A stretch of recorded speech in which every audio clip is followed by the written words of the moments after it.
প্রশ্ন, এই নির্বাচন এবং গণভোটের মধ্যে লিঙ্ক কি? নির্বাচন ছাড়া গণভোট এক্সিস্ট করে কিনা, গণভোট ছাড়া নির্বাচন এক্সিস্ট করে কিনা, এটা হলো একটা ক্রিটিক্যাল কোয়েশ্চেন।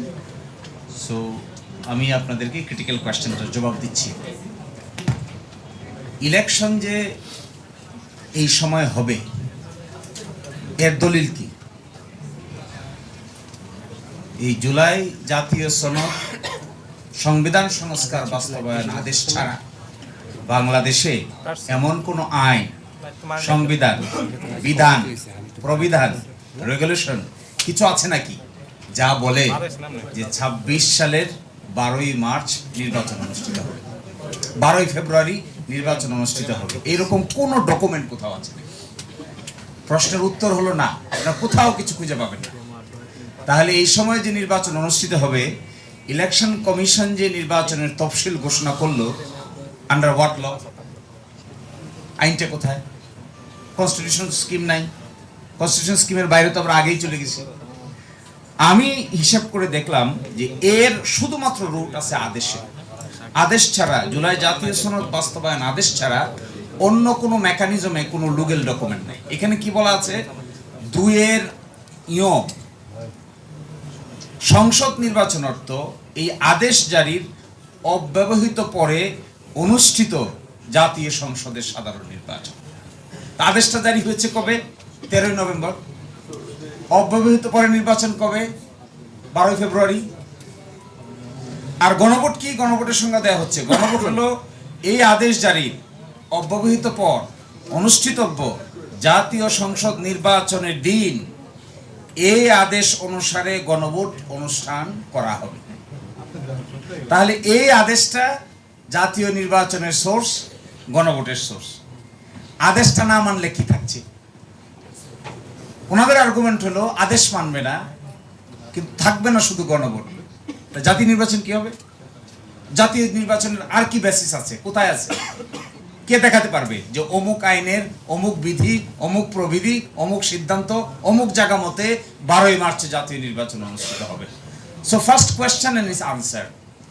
দুইটা কি একসাথে এক্সিস্ট করবে, নাকি একটা থেকে আরেকটাকে আউট করলে আরেকটা মরে যাবে? আমার আন্ডারস্ট্যান্ডিং হলো এগুলো সাচ এন ইনসেপারেবল টুইন। একটাকে যদি আউট করেন আরেকটা অটোমেটিক মৃত্যুবরণ করবে। সুতরাং এইটা তাদের জন্য সুইসাইডাল আর্গুমেন্ট হচ্ছে। তারা যদি আদেশ মানত তাহলে তাদেরকে দুইটা মানতে হবে। তারা যদি আদেশ না মানে তাহলে একটাও মানা যাবে না। কিন্তু তারা একটা মানছে আরেকটা মানে নাই। এটার নাম হলো অপরচুনিস্ট। কালকে হাসনাত বলছে এটার নাম অপরচুনিস্ট। দ্বিতীয় প্রশ্ন, সংস্কার নাকি সংশোধন? এই যে দেখেন বিএনপির ৩১ দফা, বিএনপির ৩১ দফার ১ নম্বর দফা সংবিধান সংস্কার কমিশন গঠন। ওরা নিজেরাও সংশোধনে বিশ্বাস করে না। ১ নম্বর দফা সংবিধান সংস্কার কমিশন গঠন করবে ক্ষমতায় আসলে। তো সংবিধান সংস্কার গঠন হওয়ার আগে ঐকমত্য কমিশন হয়েছে। এবার সালাউদ্দিন ভাই কিন্তু একটা বাস না দিলেই হয় না। দেখেন কি কয় সে বলছে গতকালকে, কি আশ্চর্য কথা, উনি বলছেন গতকালকে যে প্রধান নির্বাচন কমিশনার নাকি সংবিধান ভায়োলেট করে ওই শপথের পত্রটা তাকে পাঠিয়েছে। তাহলে আমার সালাউদ্দিন ভাই সংবিধান ভায়োলেট না করিয়া ঐকমত্য কমিশনের মেম্বার কিভাবে হয়েছে?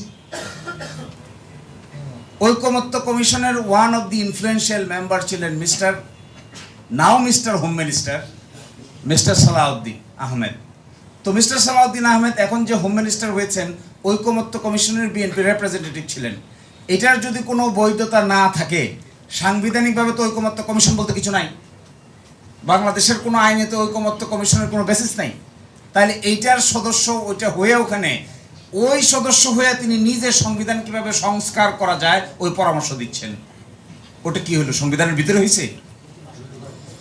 এইটা যদি সংবিধানের ভিতরে না হয় তাহলে আমাদের নির্বাচন কমিশনার, প্রধান নির্বাচন কমিশনার একটা শপথের চ্যাপ্টার সাপ্লাই করে যদি সংবিধান ভায়োলেট করেন, তাহলে আমাদের সালাউদ্দিন ভাই সংবিধান সংস্কার কমিশনের কথা, সংবিধান সংস্কারের কথা বলে ঐকমত্য কমিশনের one of the major role player হলে কি সংবিধান ভায়োলেট করে নাই? নিশ্চয়ই করেছে। একে যদি দোষ দিতে হয়, ওনাকে তার ডাবল দোষ দিতে হয়। আর সেকেন্ড কথা দেখেন, উনি রাজাহাঁসের ডিম্বর কথা শুনেছেন গতকালকে, বলছে রাজাহাঁস ডিম পারে নাই, পারানো হয়েছে, অবৈধ ডিম্ব পারানো হয়েছে। তো ওই রাজাহাঁসটাকে রাখছে কে? ওই রাজাহাঁসকে ডিম পাড়া পর্যন্ত কে রাখলো? রাজাহাঁসের ডিম হলো ওনাদের ভাষায়, এই আদেশটা হলো রাজাহাঁসের ডিম। এটা হলো জুলাই সনদ সংস্কার বাস্তবায়ন আদেশ, সংবিধান সংস্কার বাস্তবায়ন আদেশ হলো ডিম্ব। তাহলে এই ডিম পাড়া পর্যন্ত রাজাহাঁস বড় হইল কি করে? এই ডিম পাড়া পর্যন্ত রাজাহাঁস বড় হওয়ার পিছনে যারা রাজাহাঁসকে খাওয়াইছেন, প্রোটেকশন দিয়েছেন, সুন্দর ঘর দিয়েছেন, বাড়ি দিয়েছেন, বা ওখান থেকে আসার সময় খাদ্য, যাওয়ার সময় খাদ্য, আদরে আপ্যায়ন করেছেন, তারাই তো রাজাহাঁস ডিম পাড়ার জন্য সবচেয়ে বেশি দায়ী হওয়ার কথা। কোন রাজাহাঁস ডিম পাড়ার আগে বড় তো হয়েছে। এই বড় হওয়া আবার আরো আরো ইন্টারেস্টিং দেখেন, কি আশ্চর্য কথা, রাজাহাঁসের ডিম পারছে এই কথা ওনারা বলছেন। তো রাজাহাঁসের ডিমের বেনিফিশিয়ারি কে? ডিম সরাই দেন দেখি, নির্বাচন থাকে কিনা। এই ডিম সরালে তো বাচ্চা নাই। তো রাজাহাঁসের ডিমটা কতক্ষণ পছন্দ হয়? যতক্ষণ নিজের পক্ষে থাকে। আর আরো আশ্চর্য, উনি নাকি রাষ্ট্রপতিকে জিজ্ঞাসা করেছেন, একটা দলের নেতা রাষ্ট্রপতিকে জিজ্ঞাসা করতে পারে? আন্ডার হোয়াট ল? কিভাবে একটা দলের নেতা বাংলাদেশের মহামান্য রাষ্ট্রপতিকে এই কথা জিজ্ঞাসা করে যে আপনি ডিম সঠিকভাবে পারছেন নাকি বেঠিকভাবে পারছেন? How fun is this? কেমন কথা?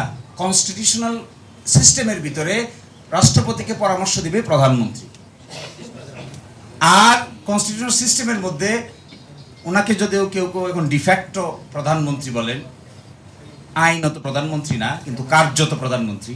তো কার্যত প্রধানমন্ত্রী বলেছেন কে ডিম পারে আর কি ডিম পারবে না এটার হিসাব রাখতেছে।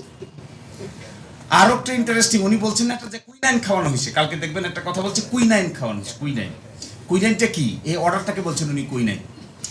আর যে সংস্কার প্রস্তাব দিয়েছে তার মধ্যে কিছু কিছু ব্যাপারে ওনারা একমত না, তো মূল প্যাকেজের সাথে দু একটা ওনারা দ্বিমত, এটাও ঢুকে দিয়েছে। সুতরাং কলার ভিতরে কুইনাইন ঢুকে বাচ্চাকে নাকি খাওয়াইছে। একটা ওই যে 4টে প্রশ্নের ভিতরে একটা আছে উচ্চকক্ষ গঠন হবে আনুপাতিক হারে, ভোটের আনুপাতিক হারে, এটা হলো বলছেন উনি কুইনাইন। 3টার সঙ্গে একমত, একটার সঙ্গে একমত না। এই কুইনাইনটা ওখানে ঢুকানো হয়েছে। কি হবে তাহলে? জ্বর এমন ভাবে আসছিল, খাওয়া ছাড়া আর তো কোনো অপশন ছিল না। এখন কুইনাইন কোথায় গেল? বমি করে দিয়েছেন। পার্লামেন্টে ঢোকার পরে কুইনাইন তো ঢুকে গেছে আগেই। কুইনাইন ঢুকে নির্বাচন হয়েছে, কুইনাইনকে মেনেও নিছেন। এই কুইনাইনকে বুকে ধারণ করে রেফারেন্ডামের জন্য প্রপাগান্ডা করেছেন, প্রচার করেছেন। পাশ হয়ে যাওয়ার পরে এখন কুইনাইন বাইর করতে চাচ্ছেন। কুইনাইন তো হজম হয়ে গেছে, নাই তো কুইনাইন আর।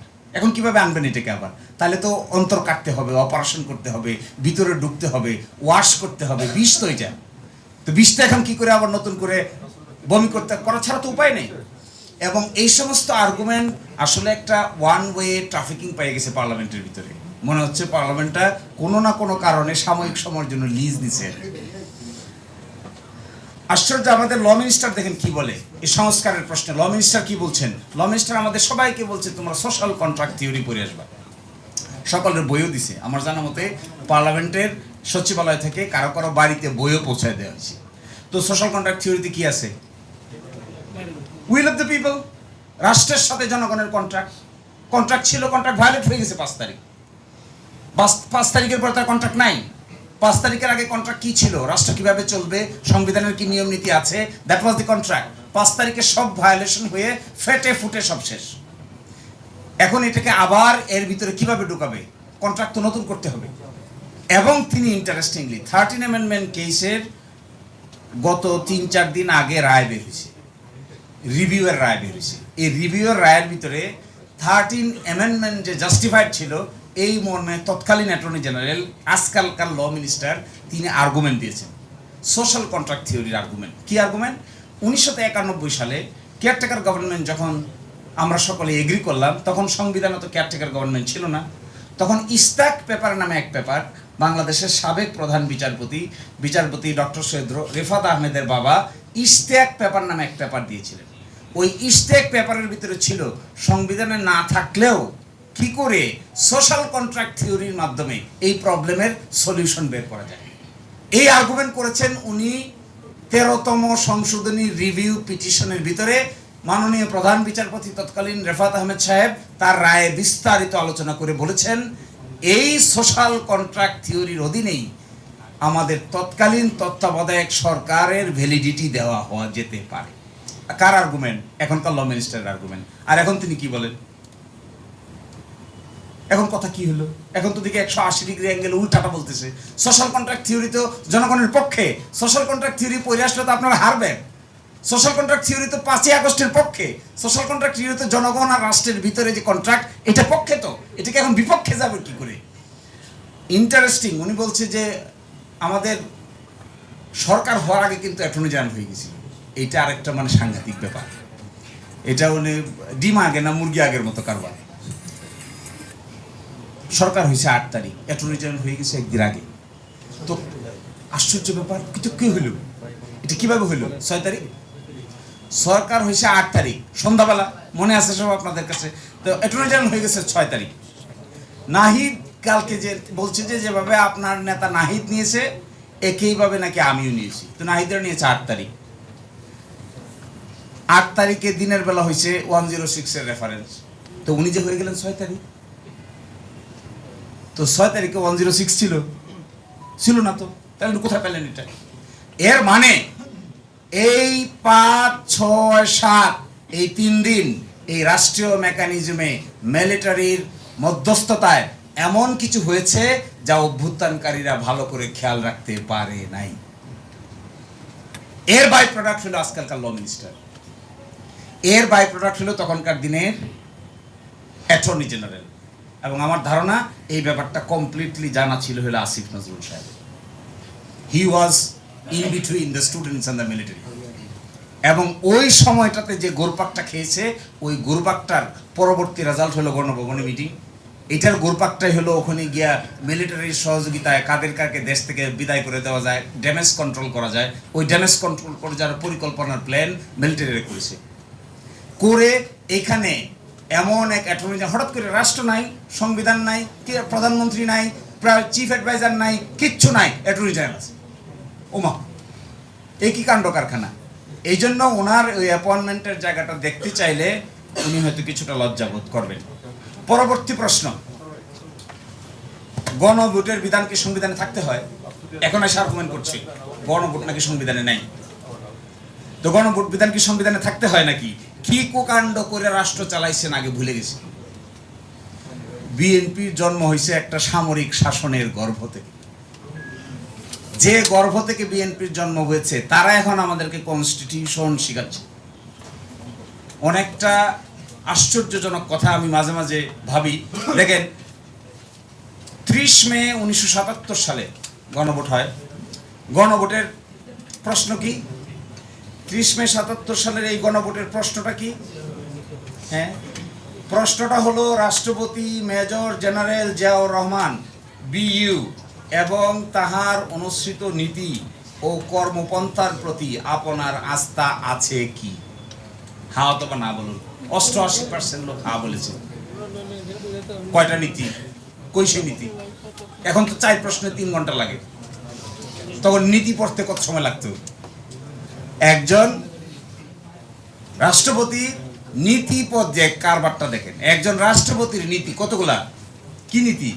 কোন নীতি? কেউ জানে না তো। কেউ বলে 19 দফা, কেউ বলে নীতি, এর বাইরেও আরো অনেক কিছু আছে। আর এখন আমার সালাউদ্দিন ভাইয়ের 4টে মাত্র প্রশ্ন। ছাত্র অবস্থায় মনে হয় ভালো ছাত্র ছিল না, আমরা তো ভালো ছাত্র ছিলাম। সবসময় আমাদের 4 প্রশ্ন পড়তে, আমার ধারণা ফুয়াদ, আমি, তুষার, আমরা যারা আছি, আমাদের 4 প্রশ্ন পড়তে 2 মিনিটের বেশি লাগবে না। কিন্তু আমার ভাইয়ের 4 প্রশ্ন পড়তে 3 ঘন্টা সময় লেগেছে। আমার মনে হয় আবার লেখাপড়া শুরু করা দরকার। এই নাই, তখন কি ছিল সংবিধানে? গণভোট ছিল?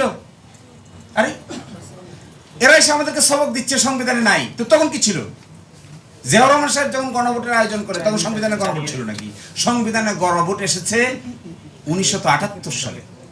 তো 1978 সালে সংবিধানে, তাও মার্শাল ল প্রক্লেমেশনের মাধ্যমে।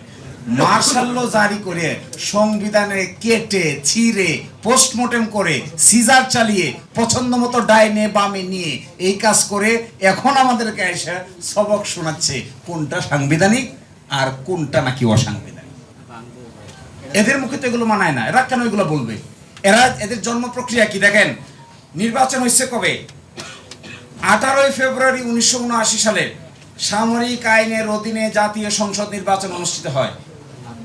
আশ্চর্য, ডেমোক্রেটিক নির্বাচনই তো না এটা। সামরিক আইনের অধীনে বিএনপি সংসদের সংখ্যাগরিষ্ঠতা লাভ করে, তখন সামরিক আইনের অধীনে। 6 এপ্রিল 1979 সালে সন্ধ্যা 8টা থেকে সামরিক আইন প্রত্যাহার করে। 7 এপ্রিল 1979 সালে গেজেট প্রকাশের মাধ্যমে সামরিক আইন প্রত্যাহার কার্যকর হয়। তো ওনারা এসে আমাদেরকে এখন সংবিধান শিখাচ্ছে। আমি আর সময় নিব না, লাস্টের কথা 133টি অধ্যাদেশ পড়ে এত রক্তক্ষরণ হচ্ছে, এভরি ডে কে মনে হয় এভরি মান্থ, প্রতিদিনকে মনে হয় একটা বছর, রাতে ঘুমানো যায় না। তো such a nightmare, traumatic situation. জাতীয় মানবাধিকার কমিশনের আইনকে রিপিল করে দিচ্ছে, গুম প্রতিরোধ প্রতিকার অধ্যাদেশকে রিপিল করে দিচ্ছে, সুপ্রিম কোর্টের বিচারক নিয়োগ অধ্যাদেশকে রিপিল করে দিচ্ছে, সুপ্রিম কোর্ট থেকে পৃথক বিচার বিভাগীয় সচিবালয়ের সামনে সরকার ইচ্ছা পোষণ করিলে শব্দযোগ করে দিচ্ছে, ব্যাংক রেজলিউশন অর্ডিন্যান্স বাদ করে দিচ্ছে। ট্রমাটিক। দুর্নীতি দমন কমিশনের সংশোধনী অধ্যাদেশ 2025, যার মাধ্যমে সার্চ কমিটি করে দুর্নীতি দমন কমিশনের মহাপরিচালক নিয়োগ দিতে হবে, এই মর্মে যে বিধানটা বাদ করে দিচ্ছে। আশ্চর্য। তাইলে আপনি পুরাটাকে একসাথে দাঁড় করান, এগুলো সবগুলো বাদ দিলে কি হয়? কারণ মানবাধিকার কমিশনের চেয়ারম্যানকে পাওয়ার দেওয়া হচ্ছে। সে কি পাওয়ার? তারা সো মোটো স্বতঃস্ফূর্তভাবে তদন্ত করতে পারবে, গুমের তদন্ত করতে পারবে।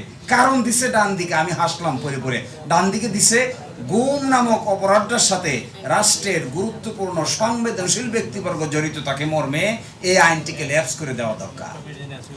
আরে তার একটা আয়নাগর হবে।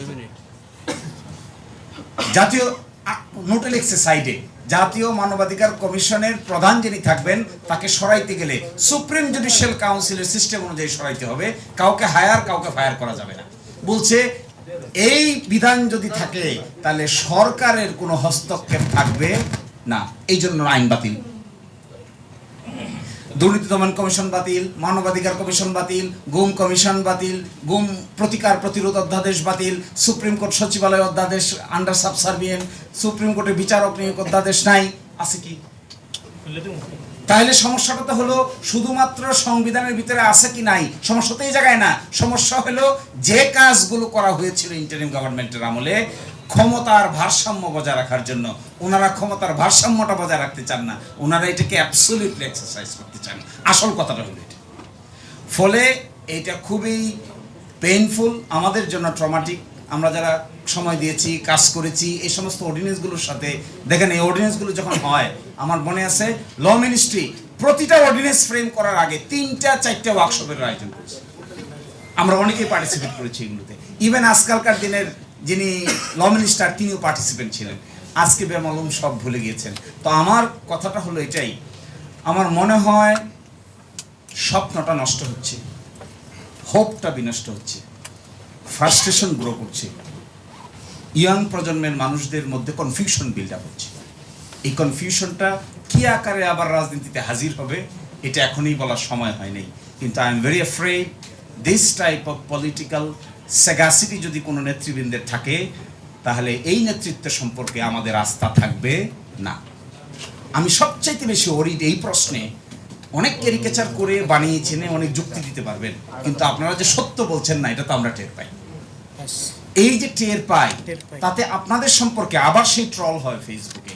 আপনাদের ক্যারেক্টার কোয়েশ্চেন যদি হয়, তাহলে আলটিমেটলি অভ্যুত্থানটা কোয়েশ্চেন হবে। আমরা তো সবাই একসাথে ছিলাম, কম বেশি যাই তো একসাথেই ছিলাম সবাই। সেই জায়গাটায় অভ্যুত্থানের আইকনিক নেতৃত্ব কারা? অভ্যুত্থানের আইকনিক নেতৃত্বকে যদি ধরে ধরে ক্যারেক্টার অ্যাসাসিনেট করার মতো কর্মকাণ্ড করে, তাহলে আলটিমেটলি অভ্যুত্থানটা একটা বড় ধরনের প্রশ্নের সম্মুখীন হবে, ডে বাই ডে। এখন অভ্যুত্থানের ছাত্র নেতৃবৃন্দ যারা ছিলেন, তারা যদি কোনো কারণে ক্যারেক্টার অ্যাসাসিনেট করা হয়, লাভ কার? এই বিএনপির নেতাদের ক্যারেক্টার যদি অ্যাসাসিনেট করা হয়, লাভ কার? জামাতের নেতাদের ক্যারেক্টার অ্যাসাসিনেট করা হয়, লাভ হবে কার? অন্যান্য যারা ভূমিকা রেখেছেন তাদের ক্যারেক্টার অ্যাসাসিনেট করলে লাভ হবে কার? ফলে আমার মনে হয় রেস্ট্রেইন করা উচিত, নিজের চেহারার দিকে তাকিয়ে নিজের ব্যক্তিত্বকে সংরক্ষণ করা দরকার, আর ডাবল স্ট্যান্ডার্ডের দিকে দেওয়া উচিত না। তাহলে অসম্মান সবার হবে, পরিণতি সবার একই রকম। ধন্যবাদ সবাই। আছে আছে আরো আছে।